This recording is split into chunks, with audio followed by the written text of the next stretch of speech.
150 ஆண்டுகளுக்கு முன்னால் பெய்த கடுமையான மழை பெய்து மிகப்பெரிய சேதம் ஏற்பட்டது நம்ம எல்லோருக்கும் தெரியும்.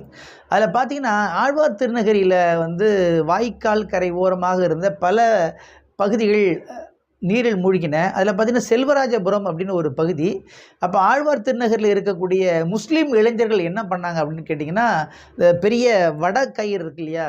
அந்த கயிறை எடுத்து அப்புறம் வந்து லைஃப் ஜாக்கெட்டு, இந்த டியூபு என்னெல்லாம் அவங்களுக்கு கிடைக்குமோ அதெல்லாம் சேர்த்து என்ன செஞ்சுட்டாங்க, அப்படியே நீந்தியே போயிருக்கிறாங்க. அந்த கழுத்தளவு தண்ணீர்ல நீந்தி போயி, அங்க இருக்கக்கூடிய பெண்கள், முதியவர்கள், சிறுவர், சிறுமிகள், குழந்தைகள் எல்லாத்தையுமே காப்பாத்திருக்காங்க. ஏறத்தாழ 40 பேரை காப்பாற்றி கரை சேர்த்து, பள்ளிவாசல்ல தங்க வச்சு 10 நாளைக்கு மேலாக அவங்களுக்கு உணவுலாம் குடுத்து உபசரிச்சிருக்கிறாங்க.